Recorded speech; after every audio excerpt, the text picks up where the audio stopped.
Well, let's have some fun, right? Because life is boring, and we always have to do things, and we have to pay the IRS all the time, so. Don't we? Oh, I don't know, I gotta pass you guys this week. Yeah, you can have some. So most of what I'm going to tell you today is right here on the sheet too. So you don't have to take notes, or you may take notes on the sheet.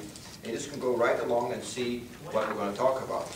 So I was introduced to P.O.T.S by Dr. Suleiman. Dr. Suleiman is a friend of another doctor that I work with, Dr. Ray.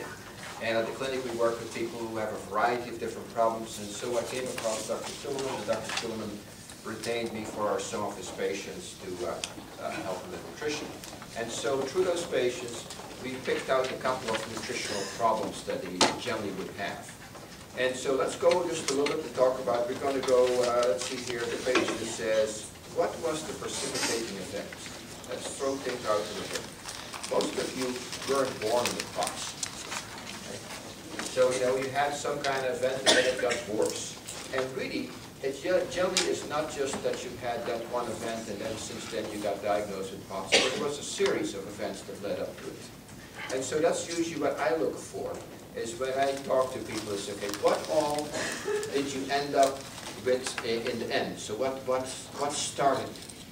And so for a lot of people, can you do one also? I don't, well, there are some people who have autonomic nervous system problems from the start, but I haven't seen anyone yet. Okay? So it's often a consequence of your autonomic nervous system no longer functioning like it should. Okay? So your autonomic nervous system, I actually gave you a website underneath it. It's a fun website, it's an educational website. The autonomic nervous system is divided basically in three groups. Who here knows about the autonomic nervous system?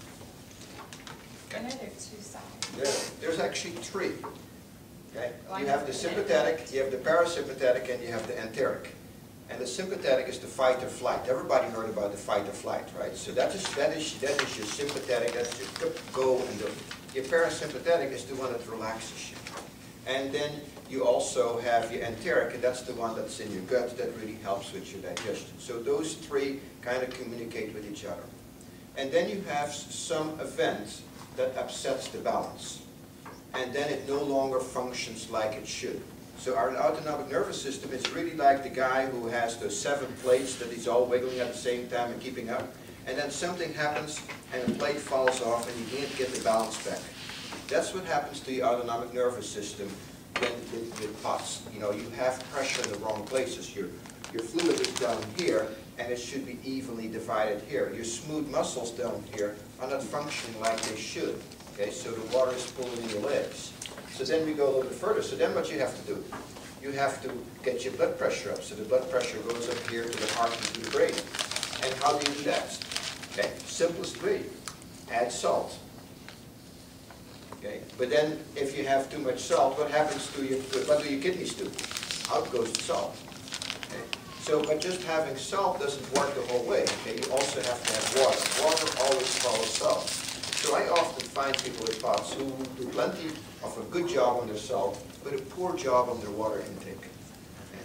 So the water has to be there to pull after the salt to get your blood pressure up. So that's one of the very, very first thing that I look for.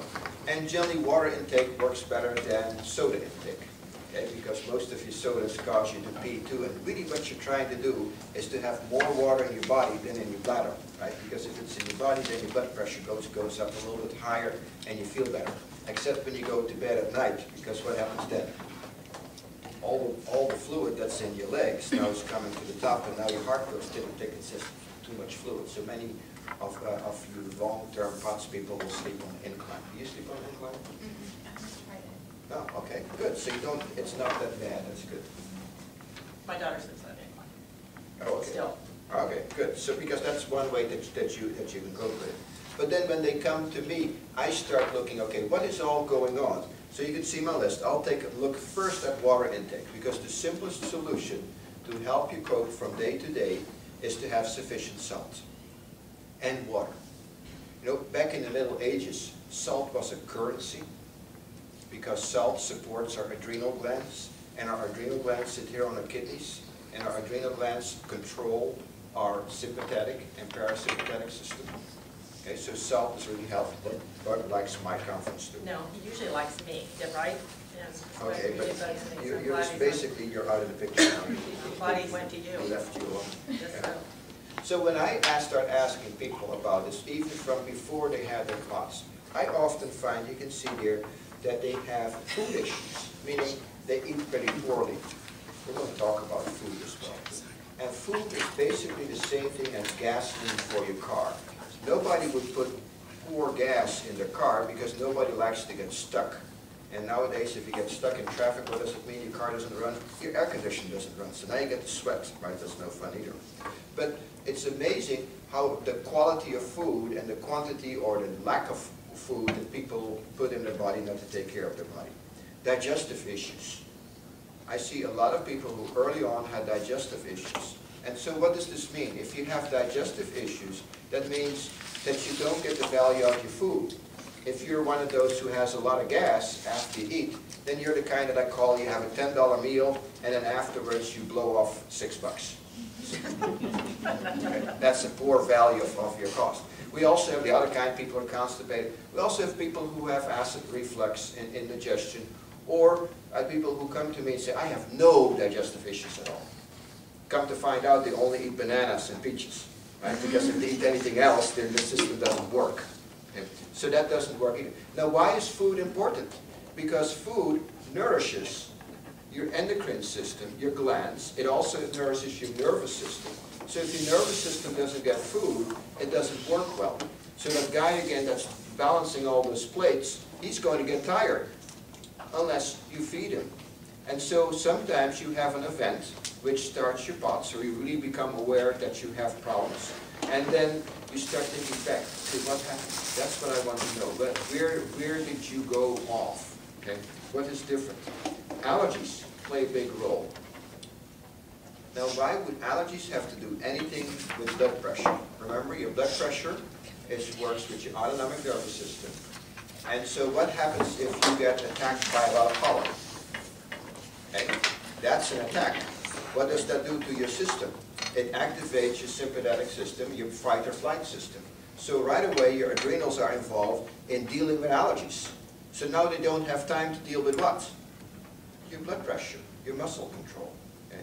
So you want to take away anything that takes away from how your body functions. And that's what I look for in my look. So even trees or pollen or grasses. You know, we had the spring. And you have one tree after another tree that gives off the pollen. And then come the grasses and the others. So you have this spring season of one thing after another. The most well-known to people is, our cedar. That gets more people than anybody else. But that takes away your resources.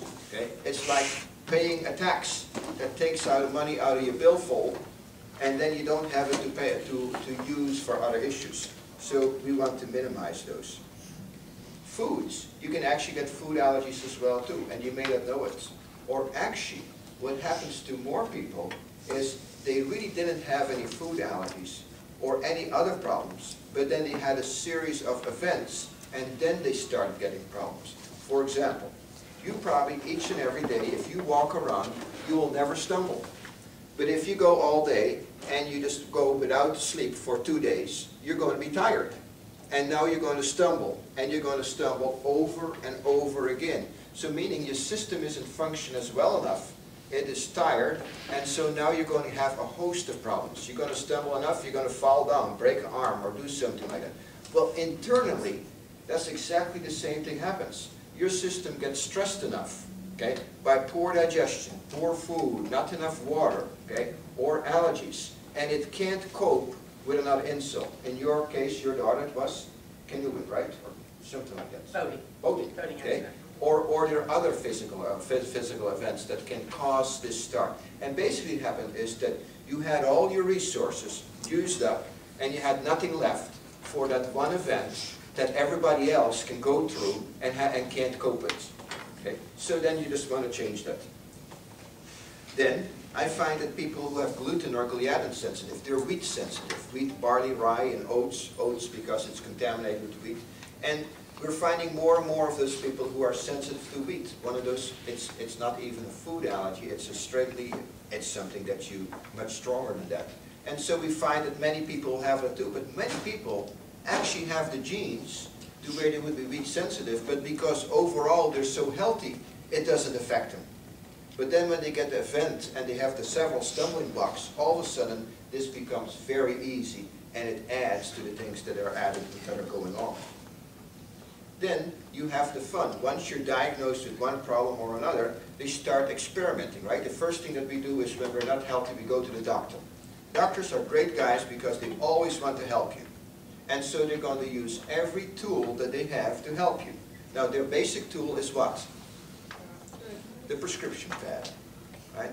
And there is no prescription that doesn't come with a side effect. So you have to be very, very smart. So I gave you a website, rxlist.com, my favorite one. You know, because people come to me and the doctor says, oh, well, you can't have that problem, that seldom happens. And you go to this website, you see that, well, 3% of the people, or 0.1% of the people will complain of, let's say, constipation. I said, well, 0.1%, that's not much, but that's 1 in 1,000. That's 1,000 in a million, right? That's 10,000 in 10 million people. We have 300 million people in the United States. And we have tons of prescriptions that are going out the door. So it's very easy to come across people who have reactions or interactions with their prescription medicines. The other thing that doctors have is they have a code of honor. If I put you on a drug, and then you go see that doctor, and she puts you on a drug, she is not going to mess with my prescriptions. She's just going to say, oh, well, that's my job. She's just going to take care of yours, and you're just going to have to deal with the interaction of it all. So be smart. Okay? The only one who really looks out for you is who? Yourself. Okay? And if you don't look out for yourself, then you have lots of things coming your way. Low cortisol. Low cortisol basically is one of the hormones that's put out by your adrenal glands. Okay, and you should have a circadian rhythm. It's high in the morning and it goes down and then it goes down so you can go to sleep. When you have health issues, this all changes. Some of you probably are night owls, right? But you can't get up in the morning. It's basically there's no energy, there's nothing to do. But come about 6 o'clock at night, you're getting awake. 12 o'clock, you're just hitting your peak. Your circadian rhythm has shifted. Your adrenals are not firing at the right time. There are ways to look at that and look at that. Hormones and hormone replacement. Okay? The reason I say hormones, that's if you're young, you're not a hormone replacement. Somebody else may be a hormone replacement, but you can have issues with hormones. Your monthly cycle, on top of everything else, can give you problems. Or if you're a little bit older and you're on hormone replacement, or you had an early hysterectomy. Nowadays, you see hysterectomies in ladies who are 30. And you're on hormone replacement, that can play interactions. Often those hormones are not like the hormones you used to make. So now there is a groundswell of people who take what are called bioidentical hormones, that at least if you take a replacement, it's the one that you need. Environmental pollutants. Most of those don't bother us. But once you're tired and you're stumbling, you get a collection of those where one after the other adds up to your overall health. Anything from pesticides and herbicides. You know, how many of you have an extermination company come every day and spray the baseboards in your house and outside of your house to keep those little critters out? Okay? And then we have those nice windows which are energy efficient. So guess who gets to breed all the pesticides and cleans up the house? You. Okay? So don't do that. You don't need extra stuff in your body. Metals, some of us react to amalgams.